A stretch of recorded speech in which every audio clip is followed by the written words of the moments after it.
Ja, velkommen til dyst Við Løkin. Her NSUI og Víkingur skulle løyga. Så først takka leioppstilling her. Vi takka først NSUI.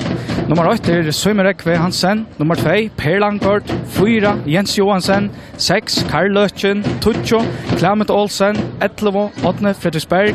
12 Einar Trøndarjek. 13 Paul Johannes Justinsen. 22 Barer Jekvansson Hansen. 24 Betval Hansen. Og nummer 76 Tobias Vittus Olsen. Av vansjen kjenner så sitter Karsten Hansen, Jan Martin Mortensen, Jonna Feugård, Peter Knudsen, Andre Benjaminsen og Jan Ellinsgård. Venjar kjenner så Anders Gerber. Lie Tja Vuchinge ser således ut. Nummer 8 Elias Rasmussen. Nummer 3 Hanus Jakobsen. Nummer 4 Atle Gregersen. Nummer 6 Frøe Benjaminsen. Nummer 9 Filip Georgievich. Nummer 20 Salve Vatnhamar. Nummer 11 Hans Paul Samuelsen.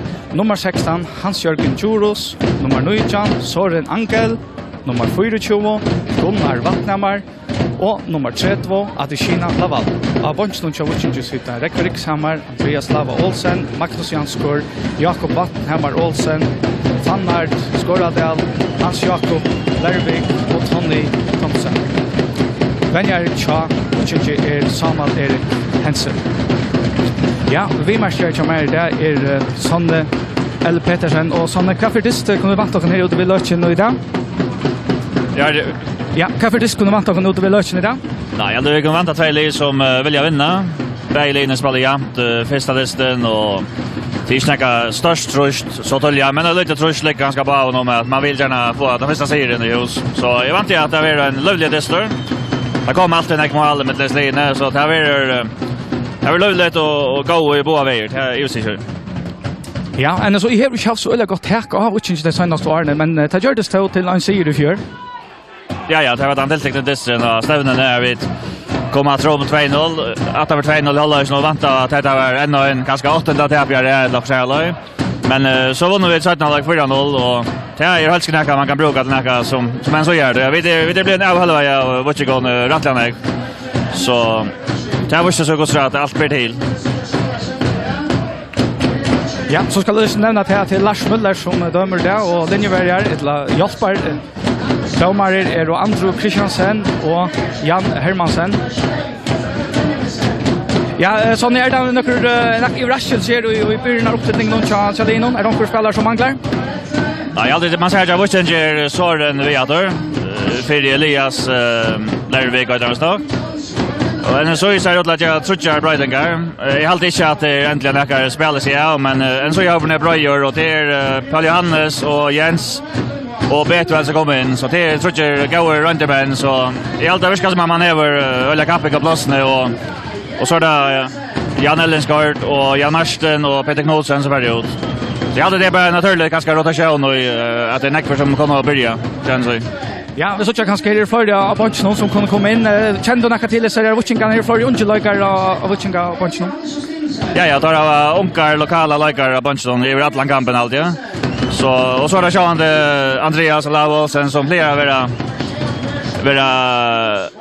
Skarsberg mot den så han blir skånad så Tedar rönta sig och hittar allt under lokaler men gör sån gott och Vuchinge. Så det är så spännande hoppar och tar mer runt och spelar när det blir ganska inne så Vuchinge. Ja, kan man se att det är ganska större trust av NSUI nu tar spalt i Janløk hemmavalli mot Ibestreim som man ganska helst skulle vinna här och i Vuchinge tar upp 60 då för en Janløk. Ja, det är alltid det att Vuchinge kan bättre leva vid Södernslet. Det är med på 60 då en av första kandidaterna. En så skulle vinna mot Ibestreim hemma och det vanta och så det är tydligt att 2 steg som blev mist och lägger av största vinnhämtades till man kan se. Ja, så är Lars Bruksla igång. Det är Vuchinge som gör bäst nu.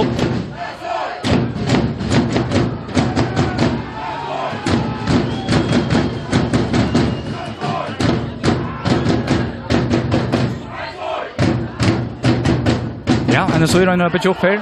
Einar. Men finna Clement. Ja, så nu kommer vi se när Onkoslin ställer upp för formation.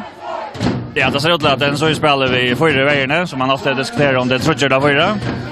Där Einar och Tobias är backar och Jens och Per i midvärnen.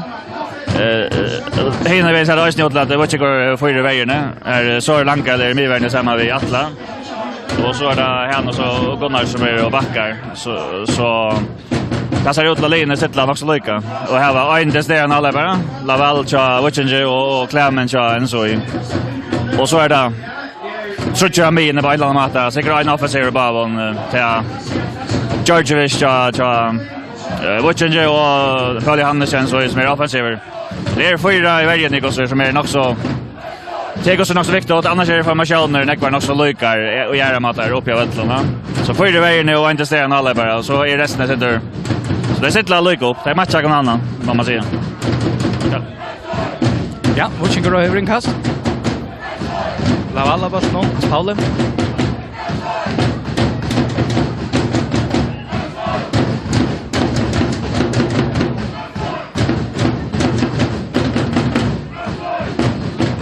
Men det var jag trust tror att Landskappingardystur till att den är så i skift till 4 i vägen. Det var nog snäckt sånt där i Runavík var det. Ja, självklart det alltså hvis man tänker mig alltså då Landskappingardystur är bäst att den så i spelar bara hämta maten så där gör nu. Ja, så vi bastar väl i fältet här är det åtne som lycka för kruddeln och han. Men han kör kniv i bollen och för lotta. Ja, det har långt att show ner för anspåra. Det vill säga konkret så kan se man chipan och allt möjligt. Hvis man vinner så glömmer man det att Ankaradystur fjärspel den så är vi 3 minuter vägen. Vann 5-0 med Bjarte tror jag. 3 minuter vägen. Man snackar man om det så det är center. Ja, han kör knappast någon. Filip.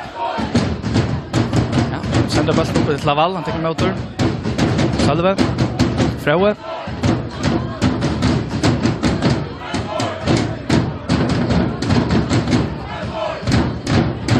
Ja, så det är bättre som är nutcher och alene och emot till Dysten med det på sig, så det är Paljanos. Vi finner Einar. Så kommer vi väl in i fältet. Här är Hackstor. Så är det rankade. Är Hackstor. Fryspark.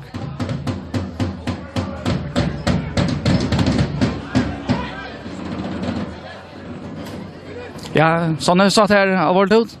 Alltså just man är färdig duell där det fått life vet bollen bara för och klämmer den och in så in så är där han för miss luften sen så ser ut att han är långt av uppåt så hade jag bara att vara men så för ett sammanhang. Ja, till Malmö och Wichinger. Elias Rasmussen som ska geva bollen upp. Kan betyda för Wichinger att ha finns ju en ungan lokala normala men det har hött och Gesatori han var nog en 2-4 eller hvis ikke 4-4. Ja, och förla sagt när mamman sitter vi, ja. Angen är fötter vi är färdig så mamma släpper spela och Jamalman är den också entnällare. Han tar sitt ut enklare inne så det är inte sant att det blir 20 minuter här där som alla bara och är utspelare gör så varje spelare och Malmö har kommit ofta också knappt in alla full time så jag ska se om det tar man acceptera kanske att han var så ankra osäker ut. Han är nödvändig. Det går i Effodeildin. Men han är absolut en världjur. Jag kommer säga för Gesa. Jo så, och att det naturliga gången alltså. Gesa kan inte spela att han är alls eller det helt man kan säga inte men så mamma sitter vi och så må en annan röna sig och vinna sig där i färgningsna. Så kan han stanna på all det nästa 15 år så det alltså. Ja. Jag kommer se om det först och 5 minuter är det nästan som har sett sig av Dysten. Ja, och släcks alltid bara så en ställningsrod som man rönar att markera sig och spelar inte för sig mitt av vattnet. Så är det haft av inlägg här som Janne och andra chanser. Men det ska vara geister och tempo. Ja, Filip har bara någon från Laval. Spädra serverierna. Atle. Över till Sören. Hans finner Hans Paula. Atle vinner längre sändning som point av Laval.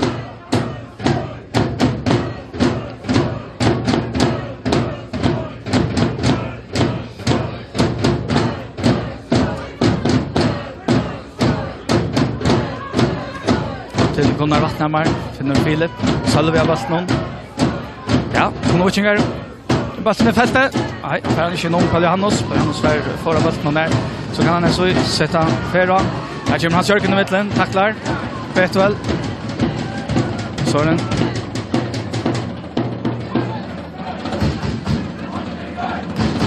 Vi så dysten under fjør, da i Víkingur vant han sørsta dysten mittlen i speiligene, at Víkingur leier seg øyla lengt etter av øtlen, og det er en suiver av spilstyrande, de snakker vi konsulter. Nå er det klart, men kommer mittlen her med Ørda Søren som kommer ned og rått ned av Farlotta. Ja, alltså är alltid att tar vi det ganska en så är gott kontroll i shelter i omställning så det kan vara smart på att se det bojas inte den så och så tar vi större trouble att skapa dysten. Ja, så kommer bollen in i fält här från Bare, men han finner inte körda. Klammet och så är det inkast till Víking.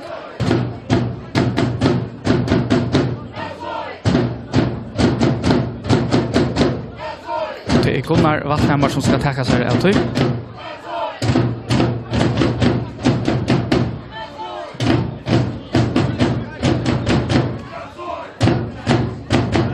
Ja, du nevnte det här var trutjar utskiftningar. Jens kom in för Jan. Är det, ja, hur vill man det? Ja, jag tycker som säger Jan att det är simpelt bara det att det är Jens som gör in. Jag har som spelat några 100 dyster. Så det är inte det att en pjäs spelar lite för det. För första och första är väl öjligt trutja Jens och om campingplåsarna och Möjda säger att så att bara man säger att det är Hannes och Jens och Petra som kommer in så vet man att det är trutja och campingplåsarna. Så jag tycker det är naturligt att man simpelt bara visar sånt bara inte för ostabilt man skiftar alla tröjorna men när man bara långt ut för det visar att det är första man som är största och nu capping och plåsen ja så hade det inte vi muskler att göra man får en ganska starkare robustare man in och Jens helt än Jan. Jag var checkat här men hvis man lägger hinna på här så tänker man Pauli Hannes och Peter eller Montel Jan Arsten och Peter tar samman ganska ökänd densla där musklerna man har valt fram om hinner mer lyckliga och tekniska. Så det är ganska designat till Víking och MC more image så. Ja, så stäcker vi här är det Sölve som läcker. Han fick en små hit. Ja, han fick en center då. Det var ju så det intensiteten är i toppen av listan så. Det var nog inte så stort närdesten och det. Nej.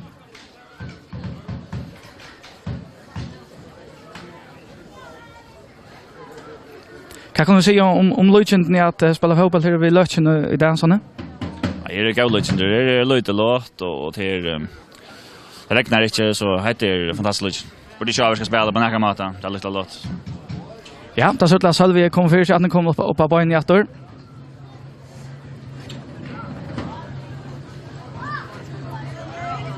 Ja, spelet sätter igång åter. Jens har bollen.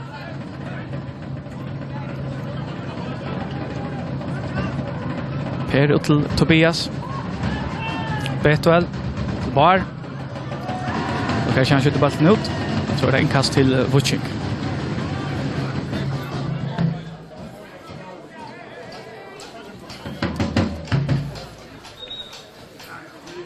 Ja, det ser ut att Sölve han har trubbelagar. Det är nog i utlandet han mist luften i sändingen. Ja. Det här blir komma till att vissa bär det här, visst inte vara allvarligare. Men det kan virka. Men tar hit och där bunchen här och han ger sig som det är så. Det är nog en smart över han i vad jag period.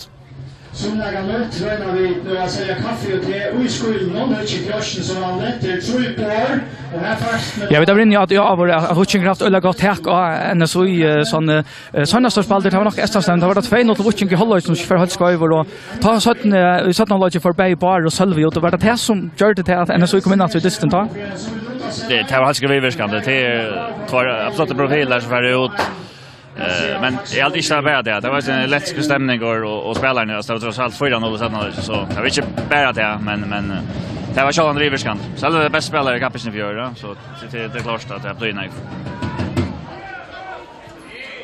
Ja, så Karl får lägga snitta bollen så är det Filip. Ja, finner väl Sölva. Ja, så Hotmanspark. Nog det första Hotmanspark i det. Och här skulle en så gärna ansats här i Hotmanspark så. Ja. Har rörliga Atle kommer fram här och så är den starka luften och Frau Gunnar Vattnhammar och så skora på ströj på så. Ja, nu kommer alla i världen fram. Atle är stark i luften. Ja, det är Hans Paulus som ska skjuta. Ja, bollen kommer väl för Kurraksträn. För första det var nog Søren som är första här. Ja, det så ju här åtta. Ja, det var bara som skjuter ut till inkast till Víking.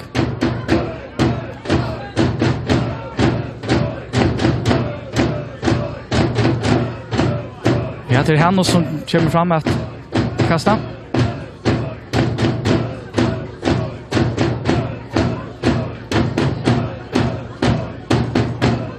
Han kommer in i fältet, går Hackstedt och Tobias. Så är det Einar som vinner bollen. Men så bröstar det Klement som först drar. Han vinner. Att det är en god stöva. Nej, han kommer Elias väl ut och rotar. Här ser vi kanske shotlagan komma fram, känner så. Ja. Jag var klar med Louis som drar ner, han går den förlängt. Att det var Sinte laser så inne, så att det kunde vara farligare hvis han Sinte lång rätt. Men att det var en shotomställning, känner så. Då väl. Ja, Jens. Och Karl. Finner Paul Johannes. Klement. Färg körde åt det här. Atle. Som är mittlen. Laval Öljard som att man täcker bollen. Laval ner här. Så finner han Filip. Nu Karl och fyrer sig. Nu är det någon kapp vid Karl. För att vinna hästa duellerna. Karl. Och så är det Atle och ett hotnadspark. Det är Wuching.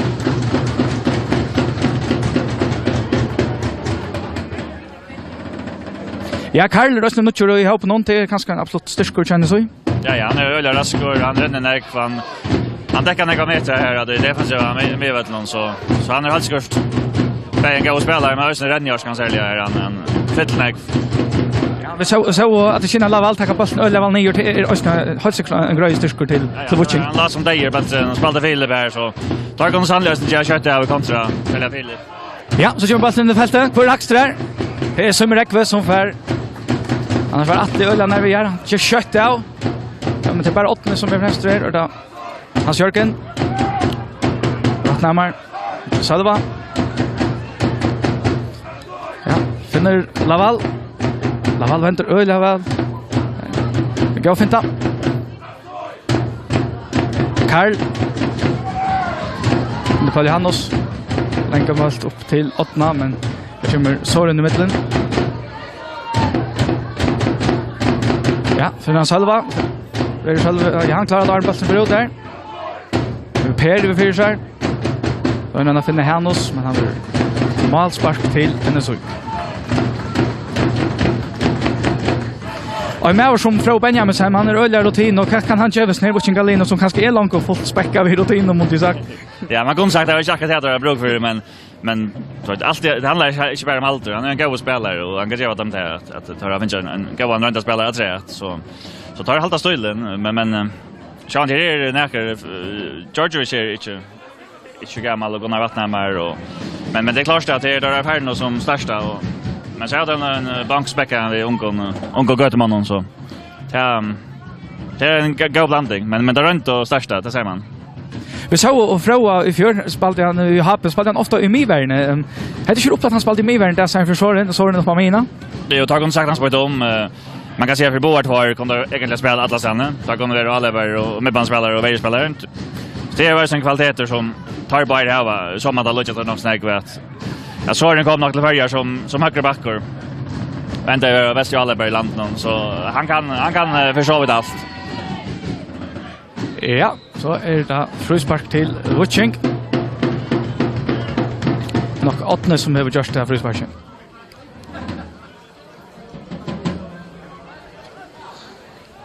Jag kan se om det första korset såna.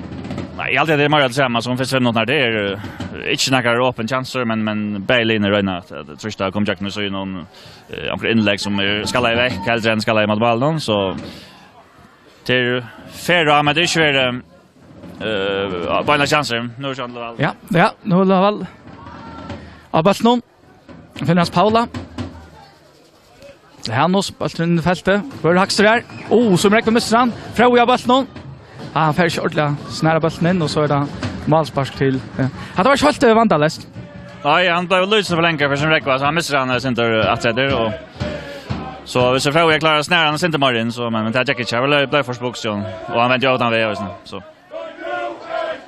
Ja. Målspark lämnar så. Det är som en räckvidd. Man har en chans som ska tacka sig av. Ja. Frauer Hackstor, inkastande så.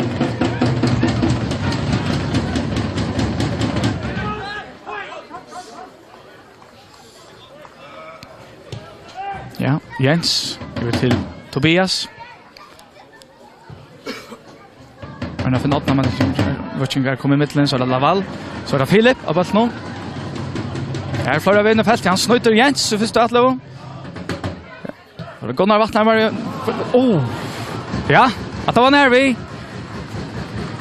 Det var ölla nervi, men det är masspark till NSOI. Víkingur tar det i naskare nu. Ja, nu sitter där sitter det någon har lätt och det tar som kommer att Lindleys nu och spela och kanske en så i spelar sen för avtalet. Det verkar som där skulle nog så långt fram vid bollen i mitten och ganska var lite småspel ganska missar var lätt. Så här var nervi att I hade det själv eller tar bara efter honom men ska han. Ja, Paljanos vinner bollen ner. Det var Jens Jörgen, Atle, Salve. Så är det Einar. Till målmannen så kan han så i video.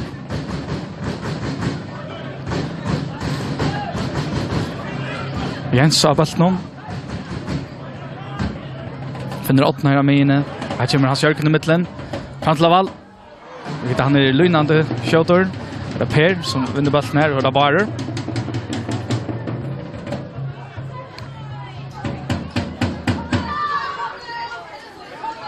Ja, får åter till Söjmerekva.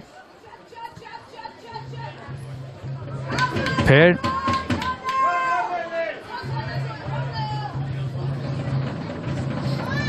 Åter till Söjmerekva. Jag tar så att den Söjren har lust där. Nu är det öliga tallner. Ja, med små. Ja, det är på den som vinner bollen. Clement. Ut till Bar. Finner åttna. Bollen in i fältet. Kvar Hackster här. Här då Gunnar Vattnhammar. Så kan Víkingur färra I mållopp till Filip av bollen. Einar han fäller han fruspark till Víking.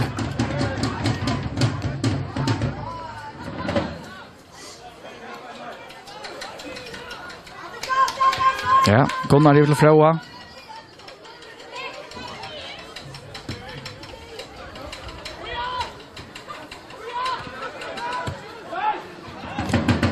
Ja, frågan finna Salva. Tajeran. En flott hemging här av Salva. Einar kommer I mitten.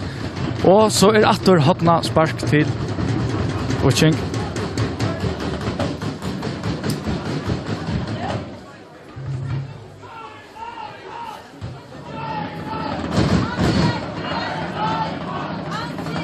Och det är Salve Vattnhammar som gör sig till att köra.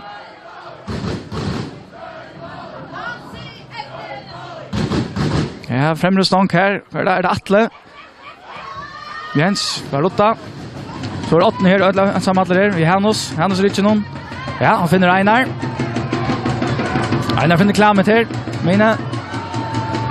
Ja, Atle har spannet till bett. Väl, matchen med Søren I mittlen. Missar bollen. Tobias.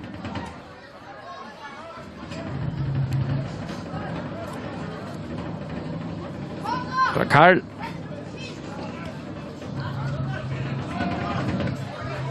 Einar vinner skøyvalvering. Og innkast til Víking.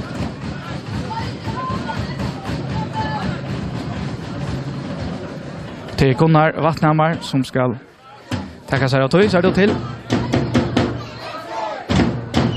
Det ser ikke ut til at det her så større skont, disse løygerne. Det ser ikke ut til at det her større skont. Nej, jag tycker att jag kan leva vid en jävla jag börjar vi. Skalt mig alltid som man säger att destination så att det röna väl men egentligen kommer bära ganska kalkylerat sen det att man först ser på en annan så det är nog så vanligt. Ja, inkastländer så i. Så Einar Trønda Jack ska ta sig åt i the Bet12 som också ni nutcher I början av uppställningen ni mot till distan mot det strain.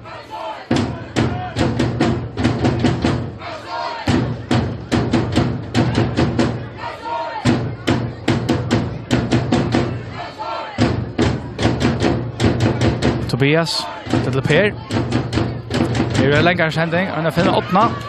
Nej, han klarar inte akkurat förstått det.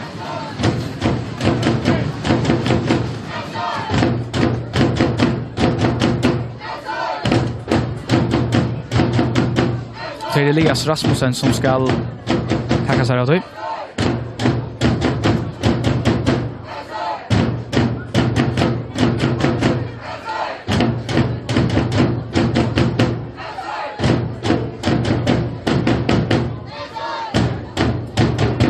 Balken kommer på mig av att lära. Det är Frode som är högstor. Vinner han. Just det, Atlevo. Oj. Det är Atlevo. Och då finner Laval. Men kommer så gärna i mittlen. Karl. Barur. Per. Hans Jörgen för Rota.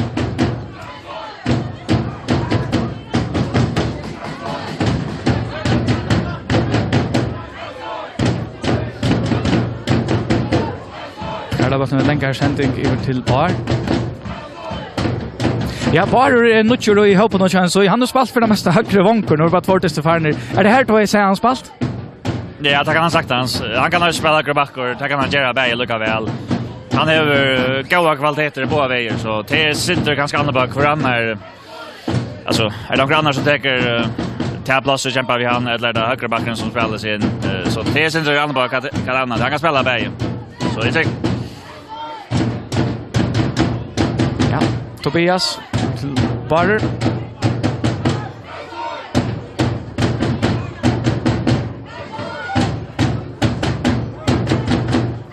Per finner Tobias. Karl, gott plåser. Gås händing över till Einar. Pelle Johannes utåt till Einar. Ja, till Karl. Här kommer Filip väl i mittlen. Men Karl hällde bollen. Så kan Víkingur färra. Ja, lopp till Laval av bollen. Finner Sölva. Här var en liten Michelin här. Och bollen förut. Det lukar vi att Laval tar Levan upp efter. Men malsparslen så. Ja, bett väl fick en smart här.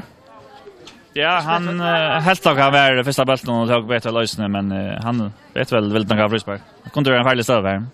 Kanske, men han ser ut att klara sig. Ja.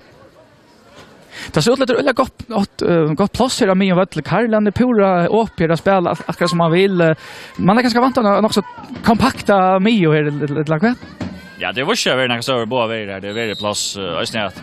Jag vet så här och lagt han fram i mitten så Janne där åttonde kunde bli frior och ösnät invin så ja, där är jag kunde lösa plats. Det är gott för Jon Traldigos. Ja.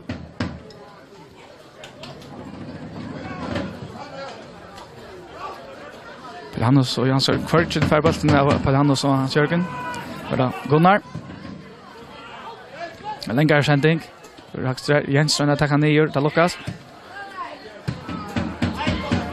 Ja, en kastar så.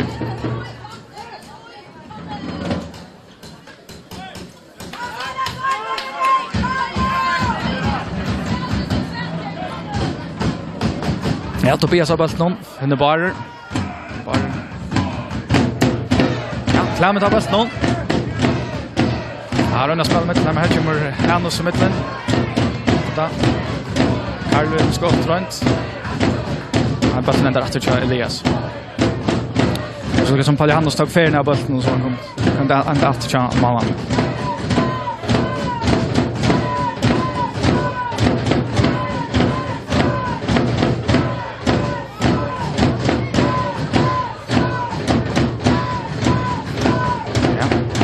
Barrer vinner bollen. Karl.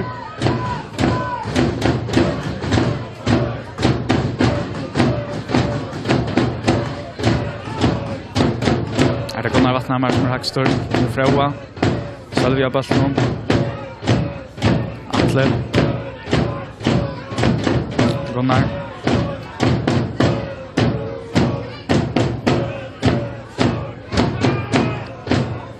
Ja, är det Laval som vinner bollen. Per.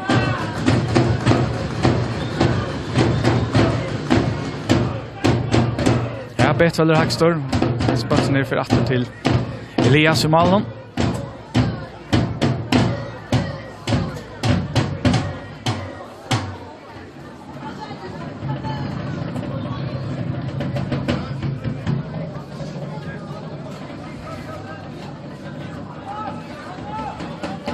Ja, 25 minuter lagt här vid Løkin i Runavík. Kan jag se om det första 25 minuterna är Sanne? Jag hade inte man kan säga att det har haft bönlös stora chanser. Det har varit stöver, här har vi tagit vi när vi då nästan. Jag hade vi kan säga det är en jaun dystur. Vilket har tendens ju an att när jag kanske attacka i vår men jag hade inte man kan säga att det skit att det är att dra fram stadverka syndra man inte vill ge för när vecka lugga väl så vägen standard rimliga tryckt och man vill inte komma trom. Det är en fel det ska komma trom ganska. Ja. Filip. Einar kommer mittlen under bollen, Pallihannos. Ja, finner Betuel. Betuel finner Clement. Det är småspel här av mig en vettle China så i bara av bollen. Bollen vinner fältet. Här är Hans Jörgen Jorde som rotar.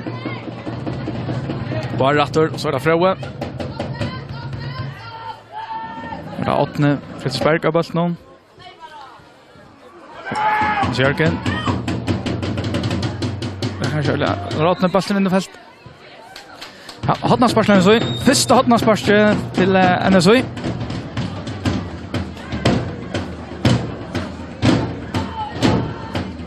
Jag kan möjligen gå till att NSOI i hotnaspars-støven. Vi så att Vikingarna kanske virka sin större. Bortsett från Pallihannos mot Isar. Ja.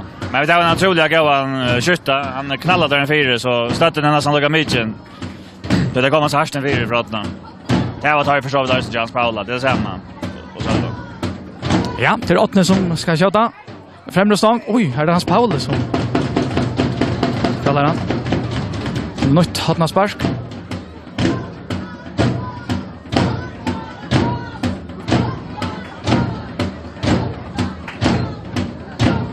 Ja, 8. Sender fast in i fältet. Kvar Hackster här. Ja, nytt hotnaspars. Här bränner du alltså, ne? Ja, det ser ut att det fylla 5 till någon så bjälle för en unga Malmö. Vanlig taktiker brukar det är en orande Malmö. Man fyller exempel 5 meter och bombar den där. Så han är en touch man så att stöd till bäge Jausa blåa och golar in i sin egna 5 meter. Ja. Det kan vara central bjälle. Ja, Norda Karl som är färdig ut att köra.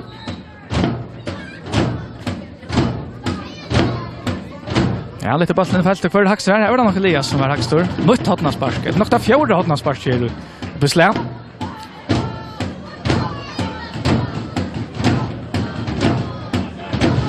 Och till ändan för Karl.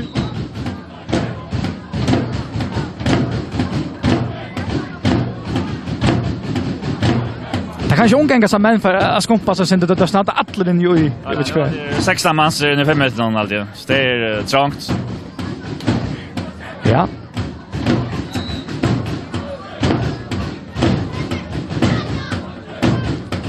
Ja, jag skjuter bollen i fältet för Hackster här. Och det är Elias som är för det Betuel. Han räcker inte bollen först och Atlo. Så är det Vikingur som kan färdig all upp till.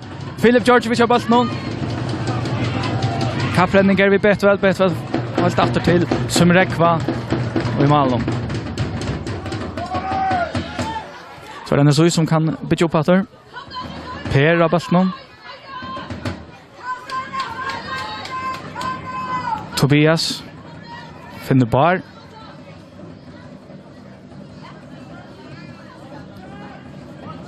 Åttende. Ja, bollen kommer i fältet. Her er det Søren som vinner bollen.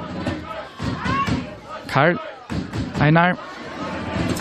Så kan Vikingur ferma all opp. Salve vinner bollen ner. Så er det Filip. Vinner finna Laval. Og det gjør han. En sammatler er ute i søyne. Jens. Framma fyrir sær. Det er nok å finne Salve, men det lukkast ikke. Pallihannos kommer i middelen. Jens rotar. Därmed klarar halten inne, men Atle spelar Filip.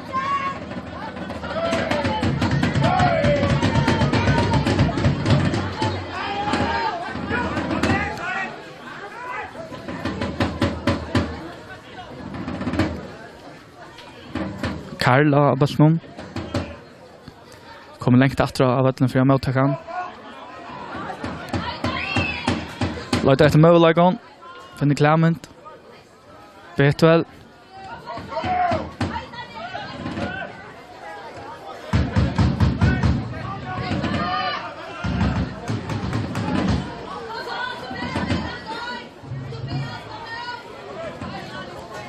Där högra backen känns ut Tobias. Bollen i fältet. Här ständer Søren. Karl rönner sig vid skottet. Ja. Och rönt från Karl.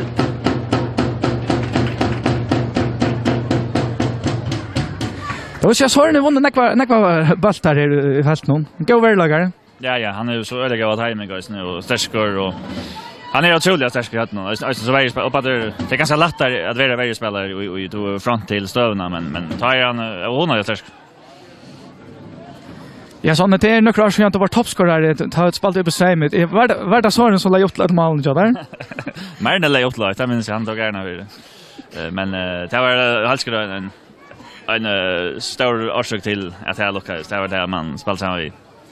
Tog nog bästa alla världen I förrjun. Så det var en ståtlig sövadre att det var vi spelade den så I kanske en annan av de allra bästa alla världen kökene. Ta Walter Pjotz helt ovanligt att be att Søren flotte från alla från att det med världen att täcka kökene. Det var nog så ovanligt att för det bästa alla världen kvarsen lie och så sätter man annan la täcka in. Sen det onsdag men så har som Pjotz kunde finna på. Ja. Ja, Paul Johannes och Atle har hatt tökon. Fruspark till henne så vi bara att det har varit I läge. Ja. Att ett färdkämper som rundar samman och här är lite fruspark. Det ska nekla på häsa männen det. Ja.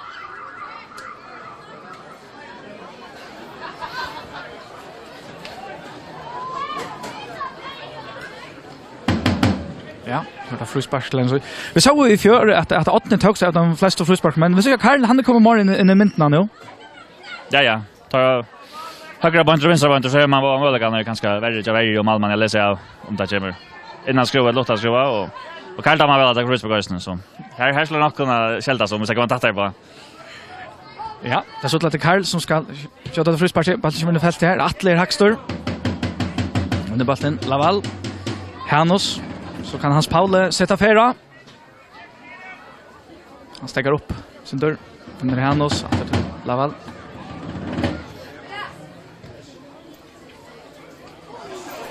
Per mistimar bollen sin där till Salva. Ja. Hattna tökon vi Karl och det är vi att en så I färd fruspark.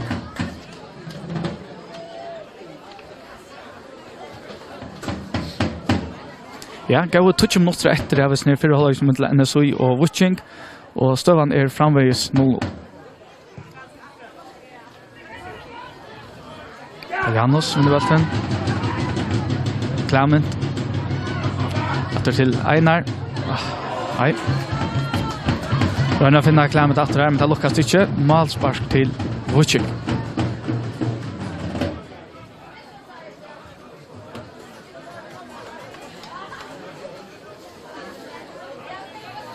Så när vi chatter hälsar till halvlek så 0-0 kommer vi så ankra brötingar från Linon vill ankra kanske spänna alla spåarna Sintomar till 17 halvlek. Jag tycker inte I halvlek sånt. Det är för dåligt. Jag tycker bara vänner nu tackar det stilla roll nu och allt det heter okej. Vi tar ankra det är att watching det går nu där som man säger ankra det så är ganska mer bult någon så jag tycker bara vänner kunde bruka det till att gå så hålla fram men vi går så tjuna så att vi sätter över stövan arman för men Berlin har han inte sett in så där kommer han och skiftingar men inte alla såna är med. Nej. Så där så det bara inne I fältet. Finner Froa. Så där Jens som vinner bollen. Froa. Jag tror fruspark mot på Ari Hansen.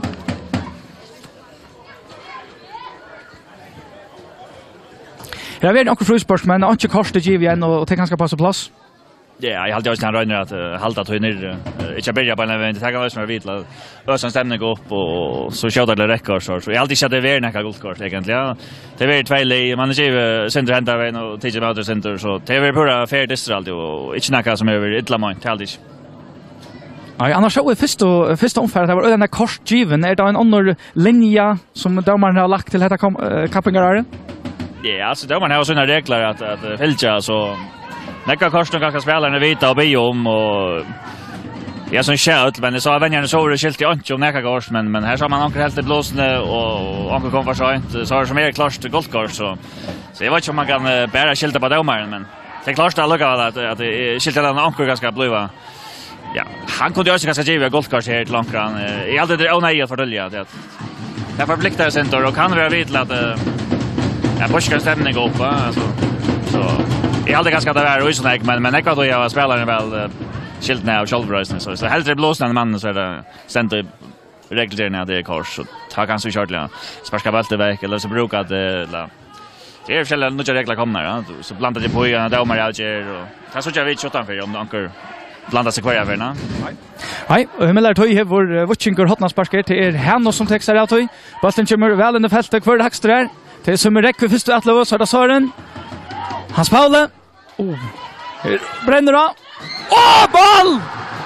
8-0 til Víking, og til Filip som skjuter, og han får nok i stansk nå inn av gammel. Ja, at det var så der fire gjør nok til at det var det. En så er faktisk beltet vekk, og prøver om at rommater, og Víking er dårlig vel halta fast i pressen. Og så fettler han til, han ligger vel av 6 bilen langs han, og skjuter han venstre bein i stansk nå inn. Så godt mål, og det halta fast i pressen og inn i feltet, og inn og ut her. Så. Ja, 8-0 til Víking. Og det var Filip Georgievic som skåret igjen.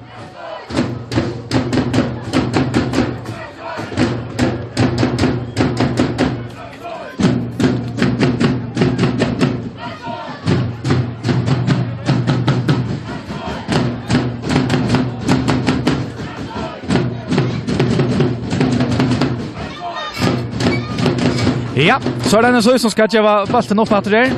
Hva gjør dette vid dysten, Sanne? Alla, nu är det gång då. Vi snackar om hva man kan gjøre i halvleik, og så vet man ikke at det kan hente nekka på 20 minutter, og nu er det en som kan släppa bremsen sin og bare leipa morgen. Det kan gjøre mål i banen enda. Ja. Er det 8 av balten?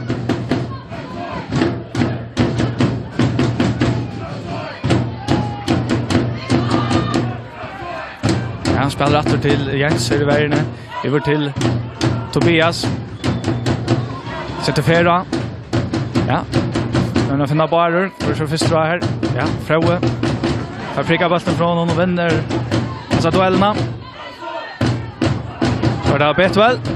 Rønsen i skåttene. Han kneffer vel opp om. Ja, malspars til Víking.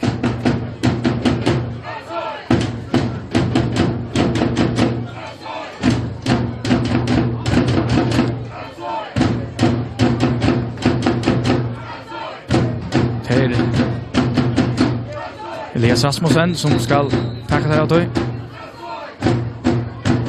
Ja, Lars helter at han drar la for nek. Ja, øyne for et rett, så er det gult kort.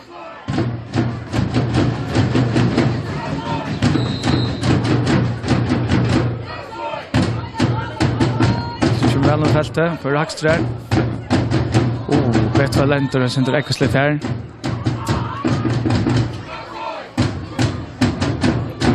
Han får upp en duell vid Froa och han har hänt lite av upp såna.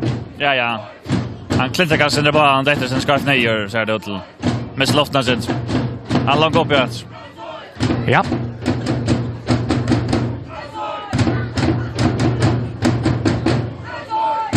Ja, uppkast.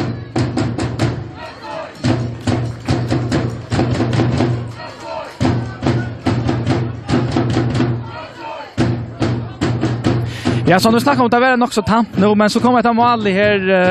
Jag heter försökt att bryta dysten. Nu må kanske så spänna alls på en mer. Ja, det är goda för dysten. Det är det att det kommer mål alltid att det är färdiga reaktioner på den här vägen.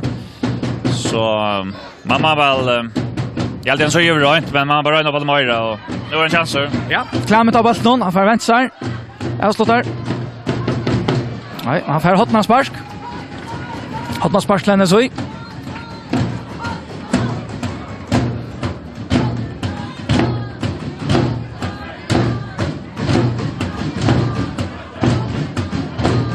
Ja, det skulle alla ha hoa packa så kanske in i 5 meter någon.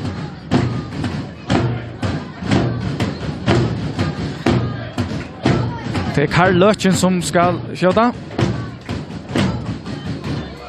Nu har huvudballen för Kör Haxer till Laval.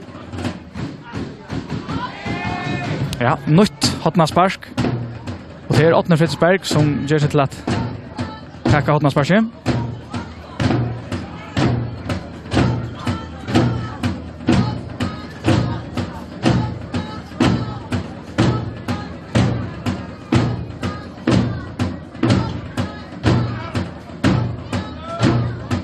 Ja, vad som minne fältet. Oj! Och man rakte han stånchen här från nu. Ja, han skjuter han direkt och nästan tryckande av stånchen. Jag vet inte om Malmö lyckas för finkan och men det var poänglös av stånchen. Ja, en så rör Sverre Attor och naskar i atsöken från Otna Fritzberg. Vi tar sig han just av här. Han nu skott bollen poänglös i mål i att Otna spark. Och det Einar vi ska röna sig inkastet. Bollen som väl i fältet för Hackster här. Nog Frøe. Nytt inkast.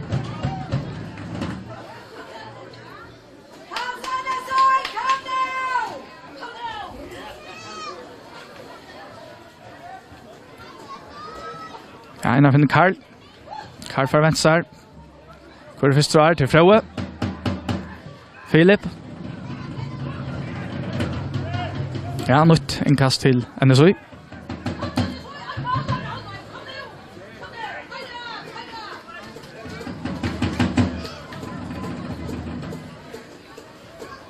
Per finner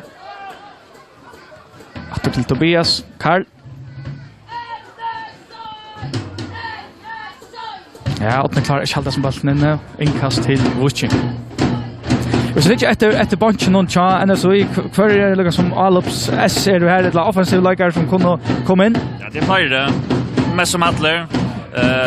Peter Knudsen kjører det hver inne, som stedet skårer i mål. Han er gøyere. Og så er det andre Benjamsen, Ølje, Nerkeskår og Unkor og Fotlo energi. Og Jan Marsten kan løsne offensivt, og Jon Leif han kjøres det ganske i fargen. Så her er flere...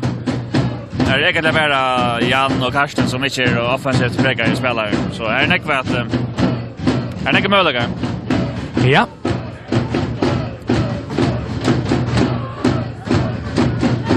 Hans Jörgen han för att komma fötter åter.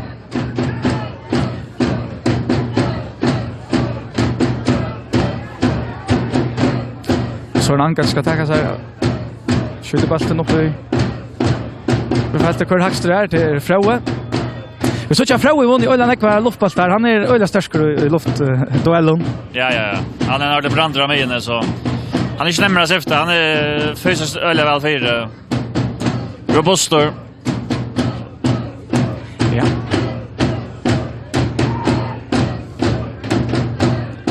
Ja, så det bara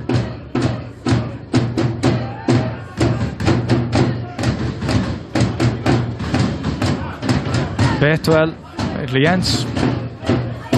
Jens vinner Einar. Einar bjør av, men Gunnar vattnar med handabollen her, vinner Gunnar. Og fruspark til Vucing.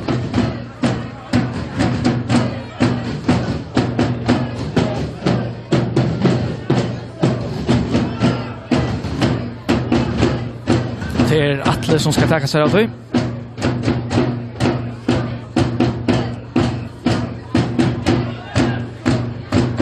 Karl vinner enda bollen her. Gunnar Vatthammar. Er det noen løyker som du vil takke fram om noen annan her enn det første? Ja, halvøyke må du sagt. Det var ikke nå Jaun og Dystra, ganske ordentlig ommerket, men ganske Georgievich som tekker ut og øyne chansen som der har haft og setter han etter. Det er så cool.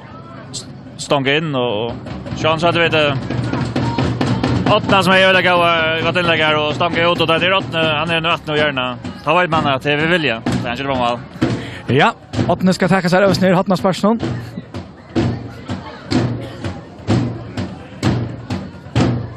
Ja, vad kommer väl fältet? Elias Fär boxar bollen. Ja. Har inkast lämna så.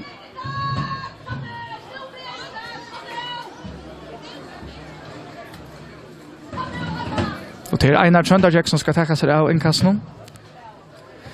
Ja, så jag domaren har lagt 1 minut att rätt. Eller det är nog minimum 1 minut, va? Minimum, ja. Ja, vad så kommer det fältet? Och det är Hotnas spark. Det är så Karl.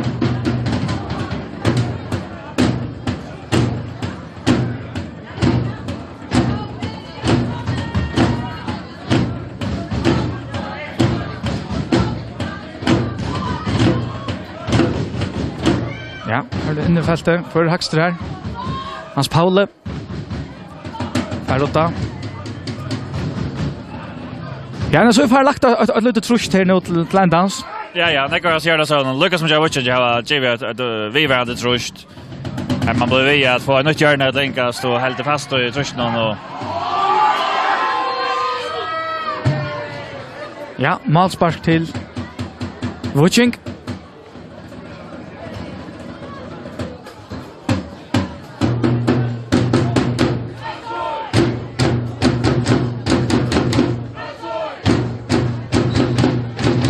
Ja, så bruks Lars Müller för att förra halvlek över Við Løkin Runavík.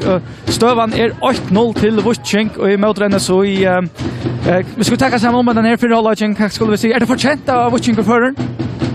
Det kan man gå säga. Tar tacka av chansen och åttne är stånka ut och Filip är stånka in. Det som så hans största månaden är så jag klar haft något skott rust när vi gör någon spark och för inlägg. Kanske ett löjt i avdacklen så men Vucing är som så ofta för kunniger och tacka av chansen och skora. Men det var det är marginaler. Stånka ut.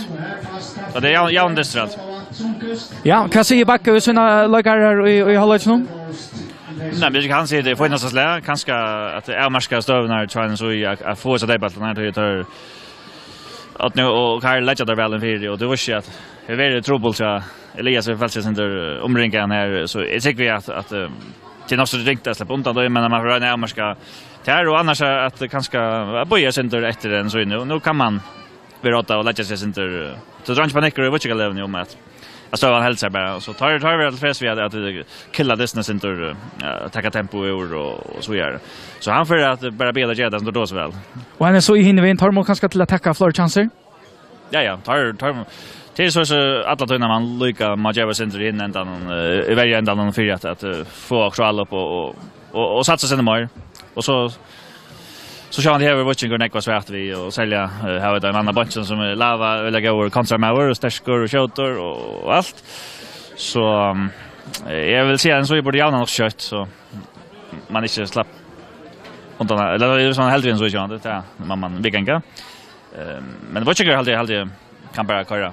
Hålla stand och så man släppa löjtenter alla så kvar som hålla glöjer men än kanske inte att man har haft över och man har haft inlägg och så det är inte grund till några paniken och bara kasta från sig det är aldrig.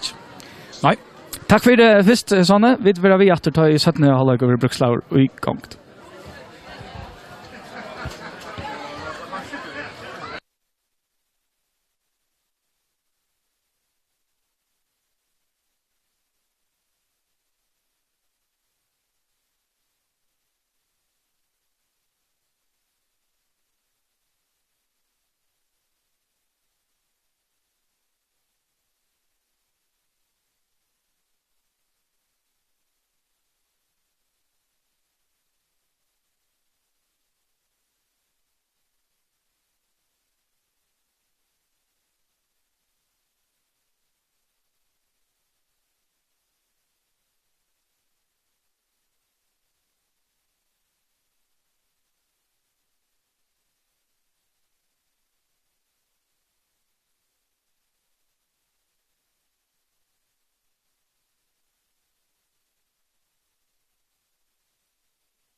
Ja, så vi just klart affära under 17 halvlek. Spelaren kommer in av Vetlen. Tar flest i försvar. Det ser ikke ut til at nekka alene for å gjøre nekka utskifting.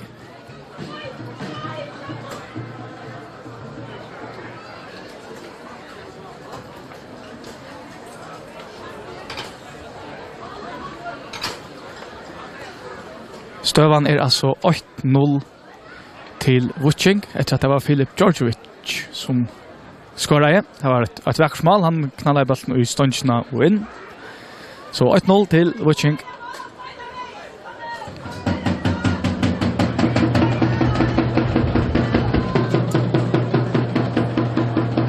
Ja, det er NSU som skal gjøre ballen opp.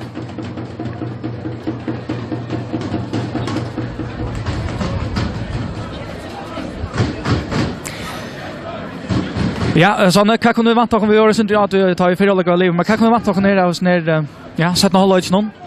Jeg tycker att en så är fair att lägga mer fyra eller bara och eller jag prata lugga långt kan lämna. Det är alltid själva det manglar sån där i. Så det är väldigt mycket att säga men kanske vi inte bara satsa i. Ja. Så ju bara snopp. Einar, vänta jag. Av snopp.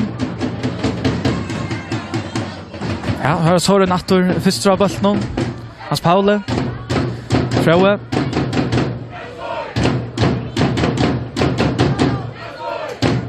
Einar spelar efter till Jens. Pera bollen. Tobias för bollen fram efter skjuter han finna Paljanos. Det lukkast. Annars inom till Leinar.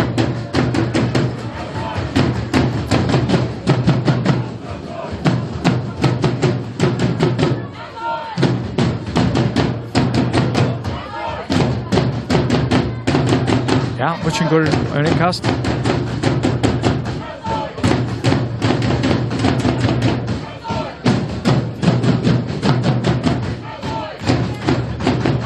Ja, og Frøe han rotar. Og Per, han skal ha ballen ut.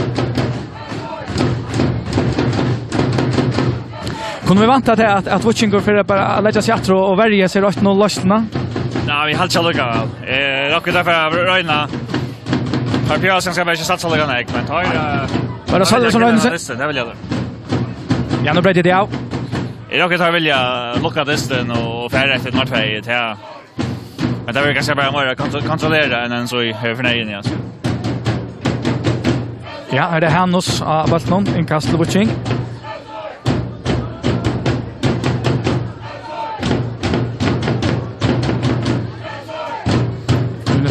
Det är Per som först då, 8 vinner bollen. Det är Hannos och Barder i hotnatökon. Atle lite bollen i fältet och finna Laval, men det lockas inte.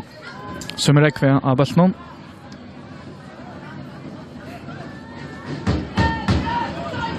Betwell.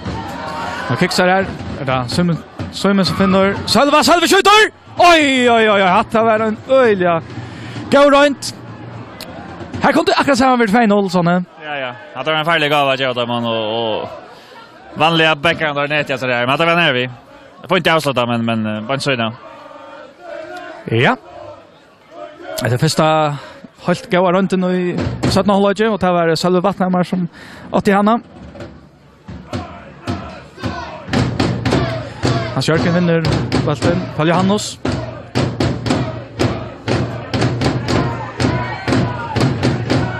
Det är nog Filip som vinner bollen från Paljanos. Hörda Gunnar Vattnhammar som fer.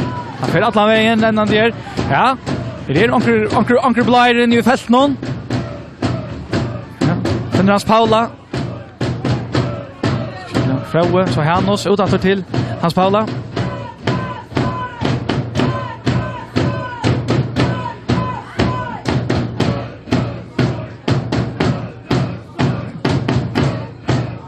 Ja, hotna spark till Vucing.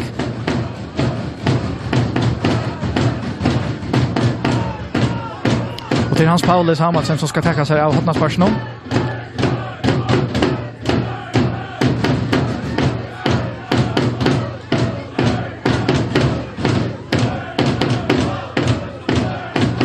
Ball kommer fältet, kvar högst där. Skjuta väg Klammet som var första av bollen. Nytt inkast.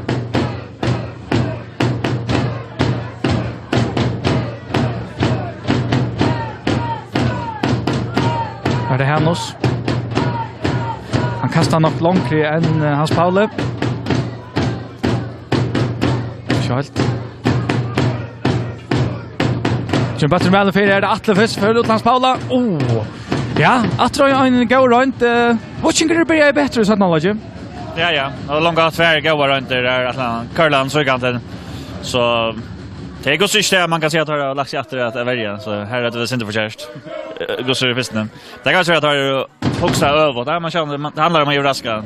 Det är upplagt där men kan jag för rätt bara att jag killar det några rätta gång. Ja, till Laval han är shooter. Finner Filip. Salve. Pelkar bollen från dem. Bollen kommer väl i fältet. Här då, som räknar. Ja. En annan för Víkingur som trustor. Så är det bara som vill fältor. Det är Hans Jörgen. Ja, gola korset på plats. Ja. Hade kunde lättare vara rätt. Bäger man räknar lite. Här kommer han 8-4 lite och kanske lite halsan om man inte blir fel eller så det var inte så men här var det som nog så näck försvinner. Så hade gola korset må ges. Ja, första gola korset ju i det snund där. Vi tar trots syndrom dömens när man hade kanske det nästa som är väldigt till kort. Ja, det alltid. Hvis man vill ge också kort så kunde man kanske men det är alltid Lars dömer ser det väl och vad synd det. Han just ångar väl allt. Ja. Så den så är 8 bollen kommer in i fält här. Låter för en goal. Nej.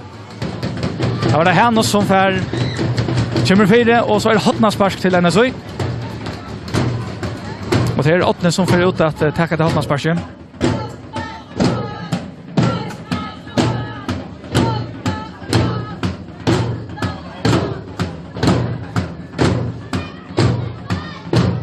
Ja, stått till Barer. Utat till 8. Snuter Hans Paula i först och Atle och så kommer bollen väl in i fältet. För högst där, det är Atle. Karl kommer i mitten. Tobias. Och så kan Víkingur färra. Och mot alla upp. Hans Paula har bollen. Färsk ordentliga. Så är det NSU. Och så Víkingur. Jag vet inte vad vi kallar. Kan kalla den här fotbollen? Det är en jävla fotboll då kallar man. Ja. Víkingur har bollen. Laval. In i fältet. Räcker i Richard Einar. Och inkast till Víkingur.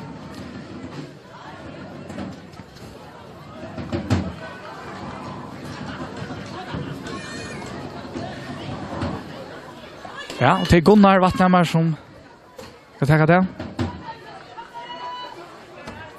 Så var nog första dysten sån är att det var nog Gerst som spelade i högra backar. Det är en verklig avlösare för Gerst. Ja, Gerst kom nog in av backen aldrig, hvis jag minns rätt aldrig. Elias och tar skiftar nog sen runt. Gunnar är otroliga och stärskor och shouter vi så Jan för toskande uppsägning högra så och så är han malfärlig och så jag tar det visst att ska han upp och kunna spela på flera matcher och flera spelare. Så här är det capping om platsen. Det är kvalificerat lite som rinner och Gerst är visst nog inte punch den gång alltid. Det var så är det krokt. Gerst kom in en jobb något radis först. Ja, Klammet över trubblagar han är av foten nattor.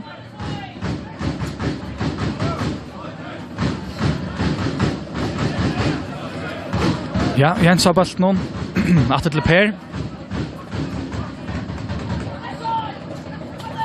Tobias. Karl.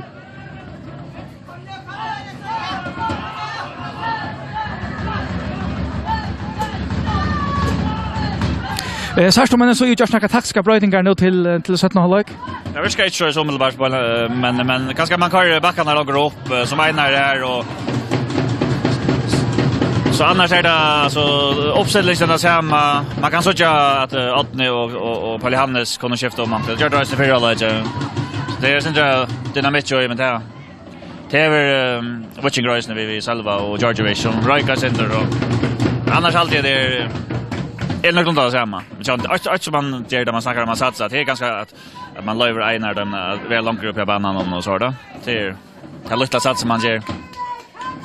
Ja, en kastande så inte bara sticks här ut till Tobias. Ja, det blir över. Nej, det var inte. Det är målspark till Witching.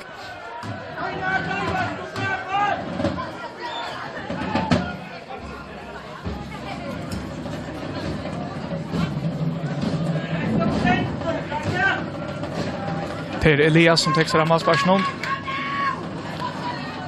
Han var kört högt här. Jens vinner bollen. Paljanos. Gunnar kommer i mitten.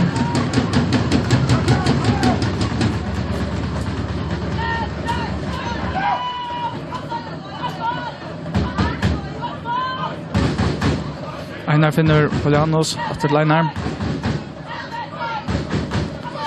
Ja, får att till Per. Ja, den kan sändning. Det var Einar och Filip i hotna kom. Och hotna spark till så och till så att det är Karl som för ut som ska ta efter hotna spark.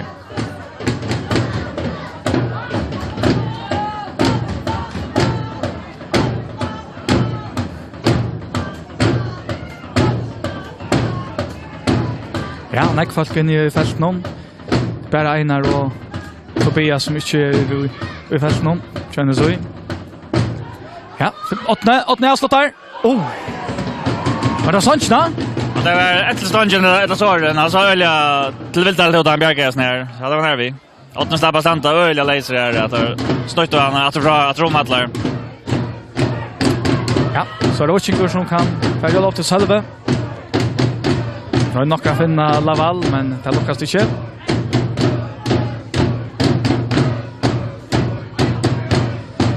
Tobias räcker.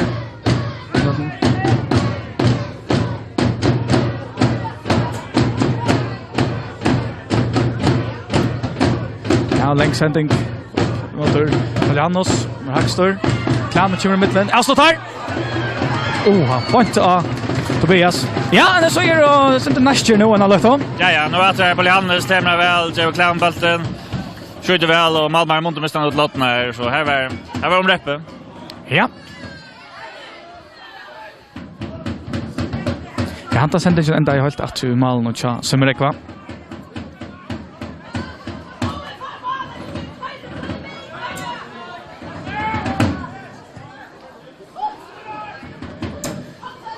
Ja. Paljanos har balt någon. Han kommer inte förbi Atla. Först var Atla och nej. Framvis har balt någon. Finner Karl. Karl ut till Barer här.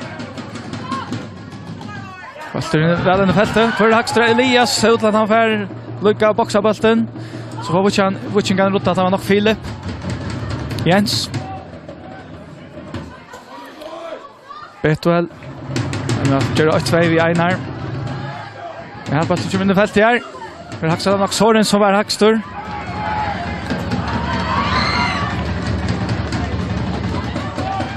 Det morfera nu. Mot till förra lag. Ja, har väl gått alla bättre att spela än om till Einar. Jag också säger att så skjuter Einar helt rätt men han fick han så i den lag.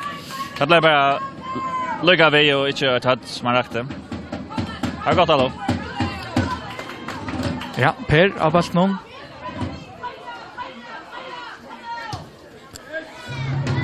Längst hängt fram i motor. Klamment men här är det ändå för Soren som kommer i mitten. Så det är bara som ska rönna sig vid inkastet. Ja, åter till Tobias.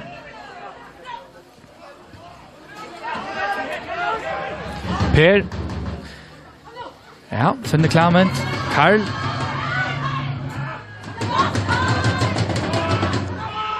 Det är bara inlägger, men hans Paul kommer för den. Åttne. Så bara en väldigt fältet kvar högst här. Det är Elias. Helt det bara snå.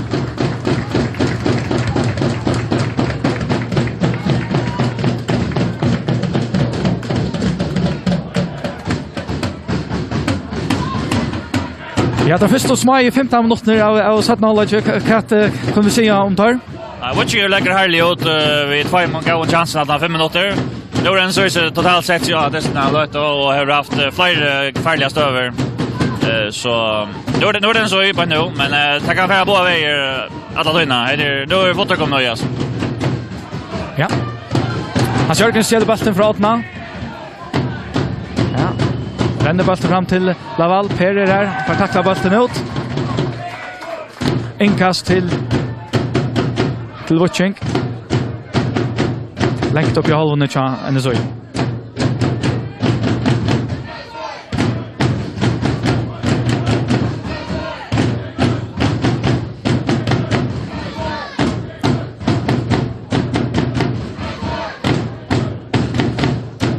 Hanus, finnes Sølva. Hans Paule. Ja, det er med teknisk til åttene. Åttene. Bjør av her, han 2 rom ser. Ja, Bolten kommer opp i hånden, halvt av Vucingene. Vil ha Vucingene vi, men Lars lette Bolten litt spiller hver av å gjøre, ja. Og så innkast henne så.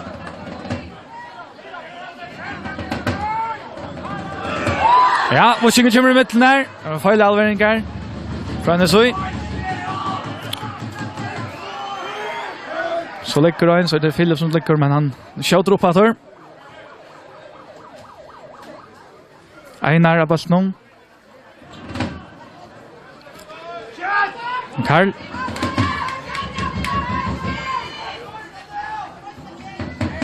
Han og svær snitt av bolten her. En annen fyrt som sårene i midten. Einar, gjør det av. Ja, hotnarsparsk. Nytt hotnarsparsk.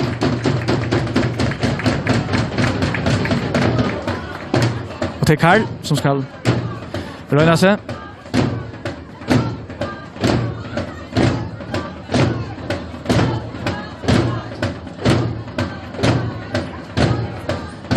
Men så sender nekkfolk inn i feltet. Kjøper Kinje. Så bolten vel inn. Før Hakstra her. Så Jens så la alla bollen 8. Fruspark till Nesøy.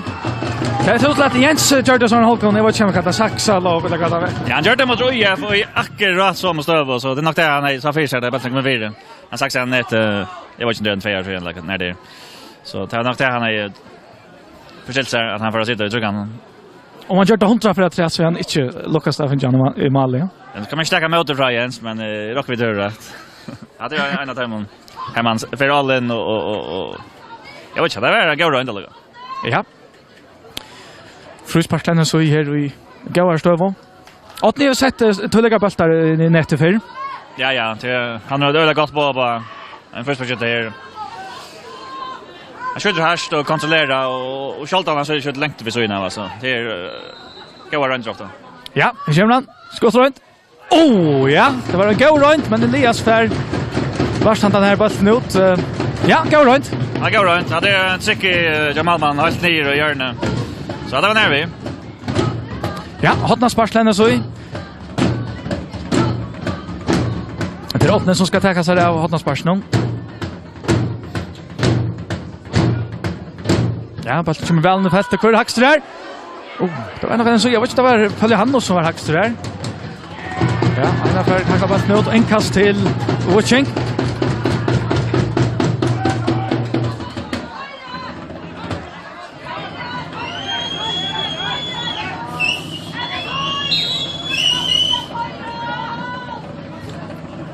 Så han är framvägs 8-0 till Vucink här.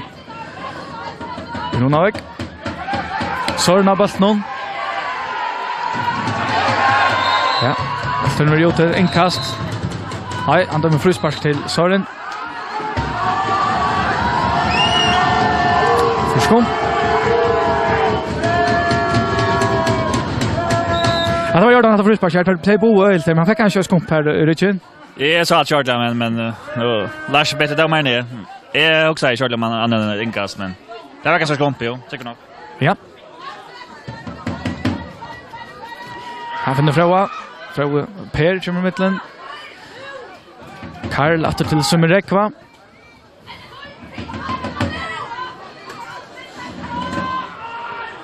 Nu noterar man körde ner när målet kom till Filip. Man måste köra i vad var det 2-4 3-4 kanske?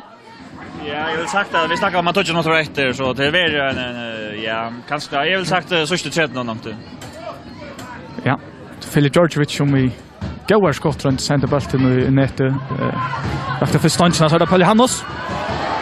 Kan det lyckas som lägger som här och där bara han klarar skjuta bollen inne.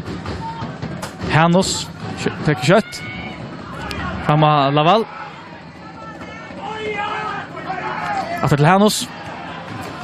Ja, så är det Salve som är.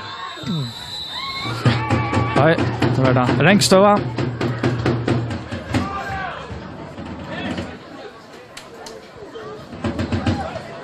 Per av bollen. Ut till Jens.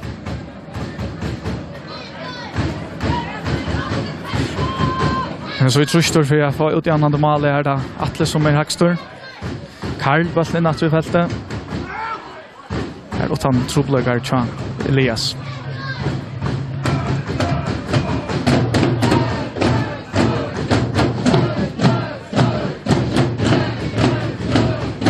Han sänder bollen på hållna känner så är Karl vinner bollen till första ram. Asjörken efter Karl.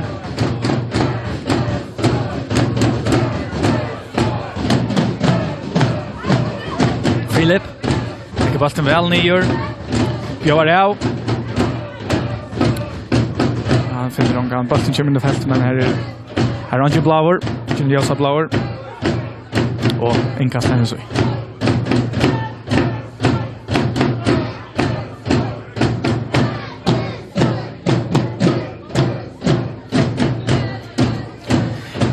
Ja, gå 20 minuter lagt här av 17:30. Sen det stille standard 8 nu. Ja. Det var öle foto i första kvarter.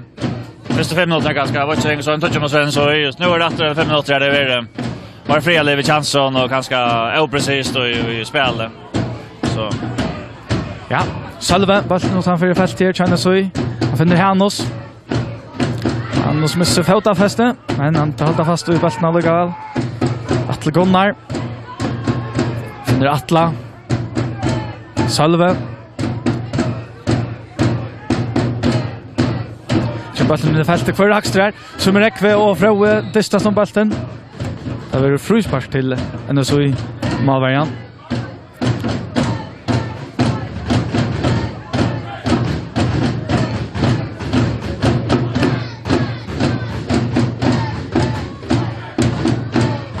Salve, Axtor. Jens finner Einar. Hannos, Betwell. Som han kör kommer i mitten. Jag kan ju batcha Einar och inkast till Sluchik.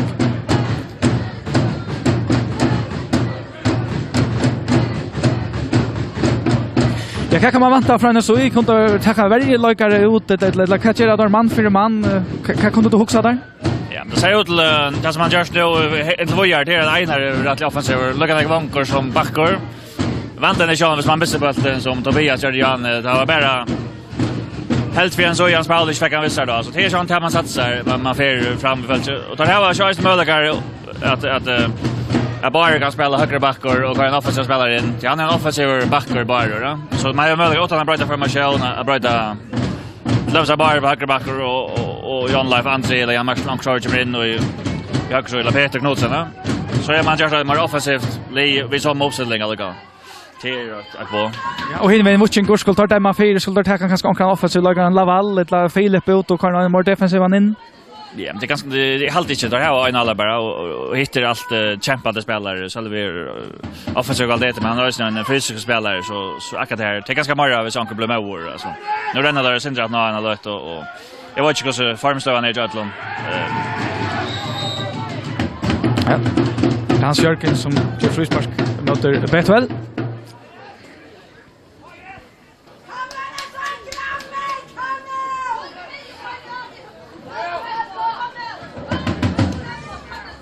Per en längre sändning kan vi finna Einar, där Lukas, Palianos. Bollen in i feltet för högsta här. Det Elias som är först dra. Salve, så det Víkingur som kan kontra. Ja, Filip. Björn det av. Lukas till shortly han hur bäj på han och så och Einar undan om sig. För på han och så bollen. Också en sammattler här ute. Och inkast till NSU.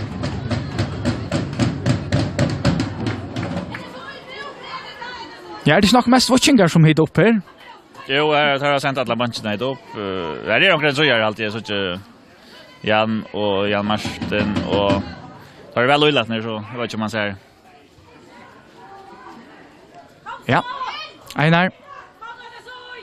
Ja, Klammet. Mellan fyra för högsta åttne. Här är Elias. Ja, det är också rutinerat ut att spela samman här inne i 6 meter. Barer. Karl finner åttna. Spalle kommer i mitten.